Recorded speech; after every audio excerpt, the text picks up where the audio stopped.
Good evening students.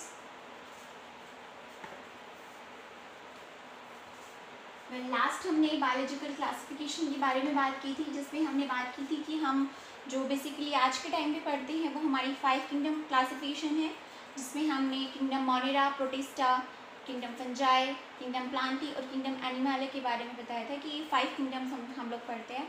तो अब हम लोग 1 बाय 1 इनके बारे में पढ़ने वाले हैं, सभी किंगडम्स को पढ़ने वाले हैं। तो सबसे पहले जो हम लोग किंगडम उठा रहे हैं वो है हमारा the simplest one, that is kingdom Monera.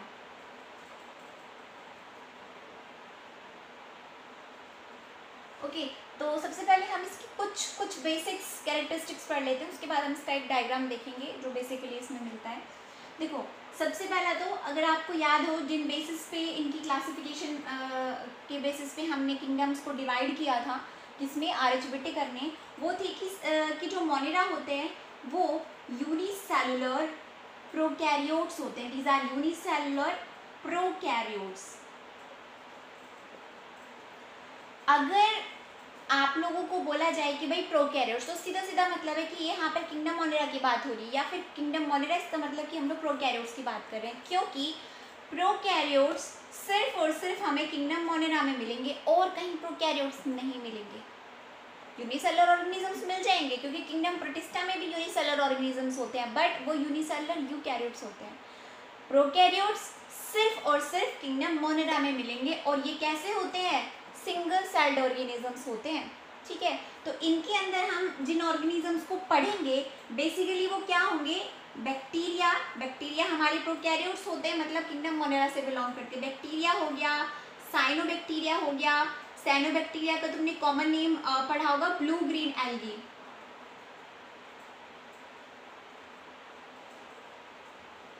Mycoplasma हो गया, these are the smallest living organisms.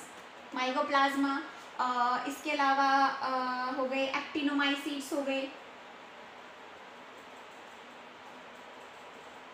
Okay, these come under the kingdom Monera. These are the most primitive forms of life.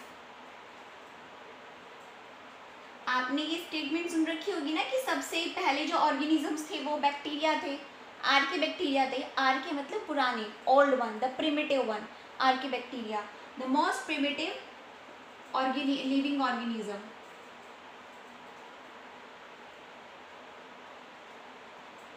इनका साइज सबसे छोटा होता है। These are the most primitive and the smallest one,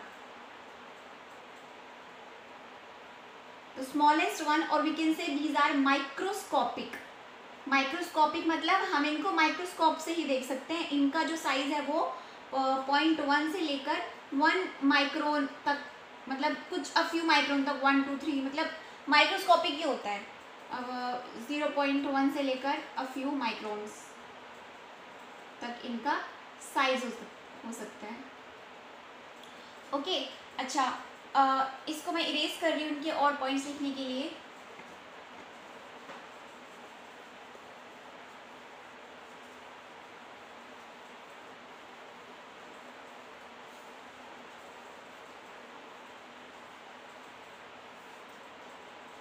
इनके अंदर जो nutrition होता है, इनके अंदर एक वाइड टाइप का न्यूट्रिशन मिलता है। मतलब इनके अंदर हमने बात की कि या तो ऑर्गेनिजम्स ऑटोट्रॉपिक होते हैं या हेटरोट्रॉपिक होते हैं, बट इनके अंदर हर तरह का न्यूट्रिशन मिलेगा, वाइड रेंज मिलेगी न्यूट्रिशन की। मतलब कि ये ऑटोट्रॉपिक भी हो सकते हैं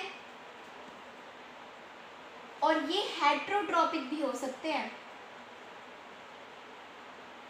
ऑटोट्रॉपिक में फर्दर ये कुछ ऐसे भी होते हैं जो अपना खाना सनलाइट से बनाते हैं, फोटोसिंथेटिक होते हैं,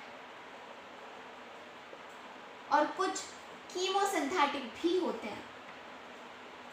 ये टर्म्स आपको क्लियर है? फोटो मतलब लाइट के प्रेजेंस में खाना बनाने वाले, कीमो मतलब केमिकल की प्रेजेंस में खाना बनाने वाले।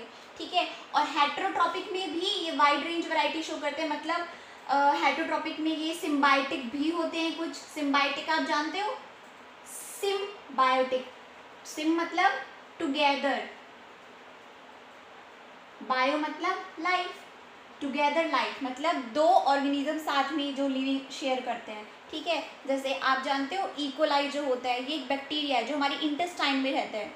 ठीक है, म्यूचुअल एसोसिएशन शो करता है, मतलब जो म्यूचुअल रिलेशनशिप होता है सिम्बायोटिक, या ये टर्म आप लोगों ने सुन रखी होगी। सिम्बायोटिक भी होते हैं कुछ पैरासिटिक भी होते हैं।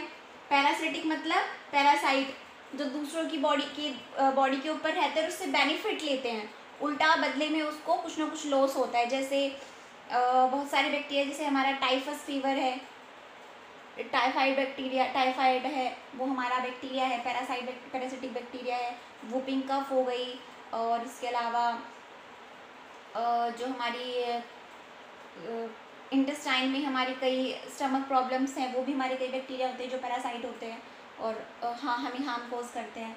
ठीक है, और इसके अलावा सैप्रोफाइट्स भी होते हैं। सैप्रोफाइट्स पता है क्या होते हैं? सैप्रोफाइट जो डेड डिकेइंग मैटर पर डिपेंड करते हैं, मतलब कई तरह का हेटरोट्रॉपिक भी होंगे तो कई टाइप्स की मिल जाएंगे, वाइड रेंज होता है न्यूट्रिशन का इनके अंदर। ओके, अच्छा, जो रेस्पिरेशन है इनके अंदर, आपने 10th में पढ़ के आए होगे कि रेस्पिरेशन जो होता है वो एनारोबिक और एरोबिक, एरोबिक जो ऑक्सीजन की प्रेजेंस में हो, एनारोबिक जो ऑक्सीजन की एब्सेंस में हो, है ना। ये दोनों तरह का रेस्पिरेशन शो कर सकते हैं बैक्टीरिया। मतलब कुछ एनारोब्स भी होते हैं, मतलब उनको ऑक्सीजन की रिक्वायरमेंट नहीं होती, और कुछ एरोब्स भी होते हैं। मैं इनकी थोड़ी सी डिटेलिंग करवाऊंगी अभी फर्दर, मैं बहुत ब्रीफली इनके कुछ ओवरव्यू दे रही हूँ, इनकी कैरेक्टरिस्टिक्स की, इनके फीचर्स की। ओके, अच्छा जी,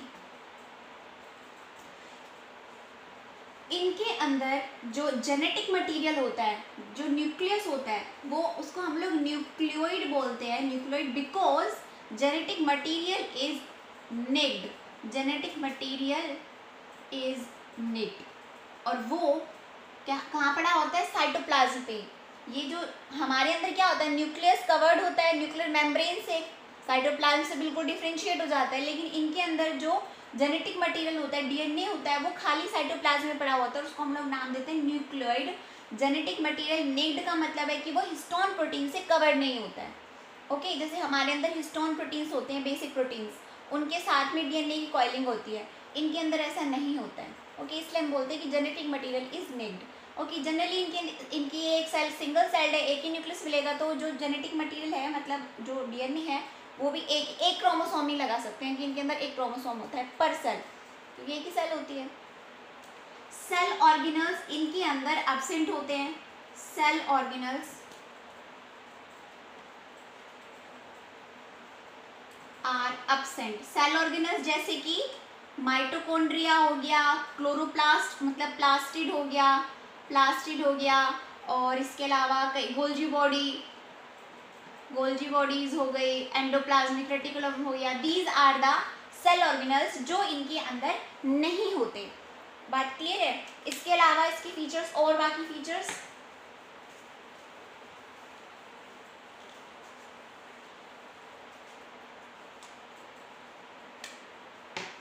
इनके अंदर वन एनवलप ऑर्गेनाइजेशन होती है सेल की। वन एनवलप ऑर्गेनाइजेशन मतलब ये कि इनके अंदर सेल वॉल मोस्टली सभी के अंदर प्रेजेंट होती है। सेल वॉल इज प्रेजेंट सभी के अंदर, बट इनके अंदर जो सेल वॉल होती है ना, जैसे आप लोगों ने सुन रखा होगा कि प्लांट्स के अंदर सेल वॉल होती है जो सेलुलोज की बनी होती है। इनके अंदर सेल वॉल होती है, लेकिन वो सेलुलोज की बनी हुई नहीं होती है, इनके अंदर सेल वॉल बनी होती है पेप्टिडोग्लाइकन। अब बात आती है कि पेप्टिडोग्लाइकन क्या है। ये सेलुलोज भी एक तरह का क्या है, पॉलीसेकेराइड है। ये भी एक तरह का कार्बोहाइड्रेट, यानी कि पॉलीसेकेराइड है, मतलब कार्बोहाइड्रेट की एक फॉर्म है। ओके, तो पेप्टिडोग्लाइकन का बना हुआ होता है।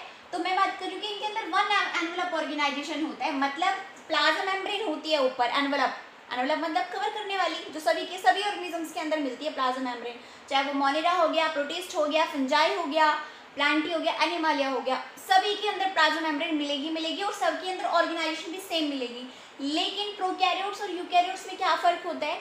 प्रोकैरियोट्स के अंदर इंटरनल कंपार्टमेंटलाइजेशन नहीं होती है, जैसे हमारे अंदर होती है ना। हमारे अंदर जो सेल ऑर्गेनल्स होती हैं वो भी कवर्ड होते हैं, जैसे प्लाज्मा मेम्ब्रेन की जैसी स्ट्रक्चर होती है वो उनको कवर्ड रखती है। इनके अंदर सेल ऑर्गेनल्स होते ही नहीं है, और ऐसे इनके अंदर जब सेल ऑर्गेनल्स नहीं है तो उनकी कंपार्टमेंटलाइजेशन भी नहीं है, इसलिए one envelope organisation is present in kingdom मोनिरा।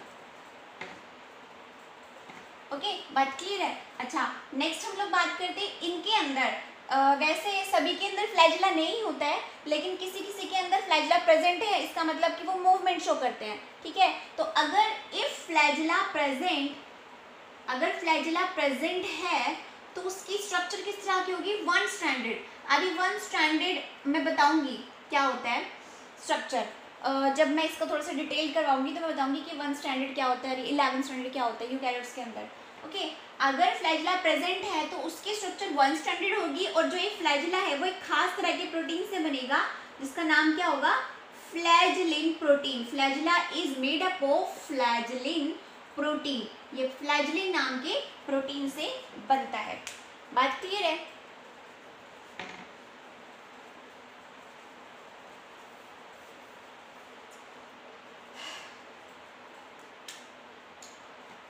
Next बात करते हैं, वैसे तो इनके अंदर मोस्टली क्या मोनेरा के अंदर होती ही जो रिप्रोडक्शन है वो असेक्सुअल टाइप की होती है, असेक्सुअल रिप्रोडक्शन। लेकिन एक तरह की खास चीज इनमें देखी गई है, that is genetic recombination. Genetic recombination takes place. ठीक है, मैं इसको भी फिलहाल ये देख लो कि खास तरह का मैकेनिज्म होता है जिनके अंदर जीन्स जेनेटिक मटेरियल का रिकम्बाइन एक्सचेंज होता है, तो जेनेटिक रिकम्बिनेशन होता है। वैसे ये इसको ना हम पैरासेक्सुअलिटी का नाम देते हैं क्योंकि इसके अंदर जेनेटिक मटेरियल का एक्सचेंज होता है, but that's not the true type of sexual reproduction. Truly इसके अंदर असेक्सुअल रिप्रोडक्शन ही होता है।